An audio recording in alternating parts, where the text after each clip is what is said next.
Okay, I am going to now review components of 2 diaries to show you what a stress incontinent example would look like and what an urge incontinence example would look like. And then I don't have a third one on hand, but I'm going to combine the two, essentially point out what you would look for if you have a mixed example. So let me share this screen.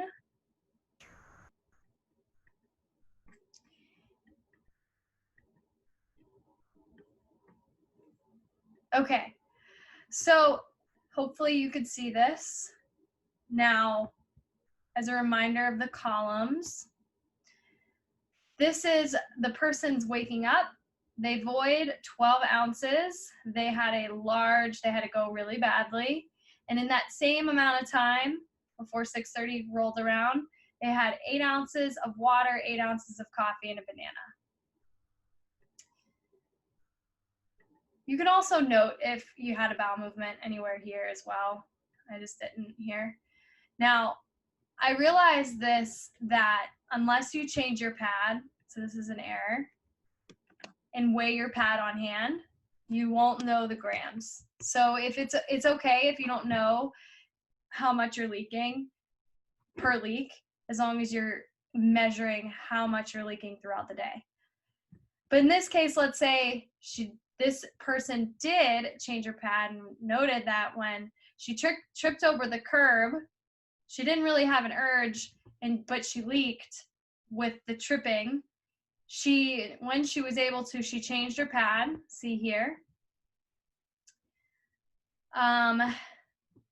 Moving on, at 8 a.m., she had 8 more ounces of coffee. She also went to the bathroom and voided 5 ounces with a medium urge. She also ate breakfast, and that included eggs and sweet potatoes. She did not have a leak, so no pad change. At 8:30 in the morning, she sneezed and leaked. Weighed her pad. It was 1 gram heavier. No urge here. So then moving on, at 12:30, she voided, this was well over 3 hours later, voided 12 ounces. She had a strong urge. She also drank water before this and ate lunch. And then the rest is blank. But just looking at this bladder diary and looking at when she's leaking. So she's leaking when big things happen. So she tripped. She's leaking when she sneezed. That is more of your stress urinary incontinent example. So we look at the next example. Wake up at 5 a.m. Had a very large urge, 4.5 ounce void. So that's small amount. This is 8. This is 4. For overnight, she did not necessarily, I don't have anything documented overnight, but let's say she didn't go for over 4 hours. It's not a lot. She was getting into the shower or in the shower and leaked. Now, let's say, I don't know how she measured that amount, but that's how much she leaked. Then at 6, she also had 8 ounces of coffee in this time. She had 12 ounces of water within the half hour, and then went to the bathroom again with a moderately strong urge. Only went 4 ounces, but then leaked as she was going in the laundry room. I hate to say she because this could also be a guy. Didn't really have an urge, or it was small, but turned on the light and squirted urine. Changed her pad, found that that's how much she leaked. Went again at 7 a.m. Urge was small to medium. This she went just in case because she was getting into the car. This is a just in case pee. 2 ounces, very small. At 8, she went again just in case because she was getting started with work. Only went 3 ounces, small urge. At 9 a.m., She voided. Before that, she had 8 ounces of coffee.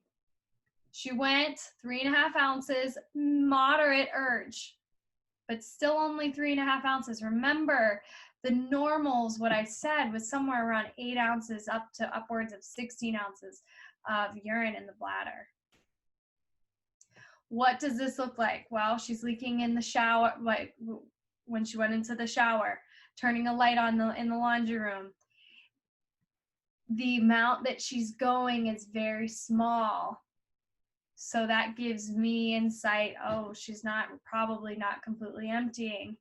Urine itself is a bladder irritant. What is she drinking? Coffee, not as much water, but that's 16 ounces plus 10, 26, 28 ounces, and that is not adding up.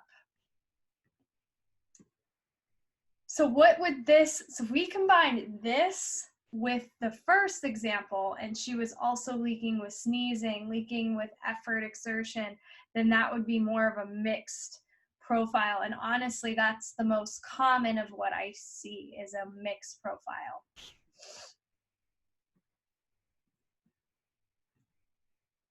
Okay, so I showed you different examples, one example of a mixed case, or one example of a stress case, one example of a bladder or an urge case, and then I discussed what it would look like if those two were together.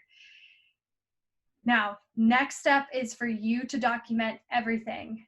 How much you're voiding, how much your pads weigh, how much you're drinking, what you're drinking, what you're eating.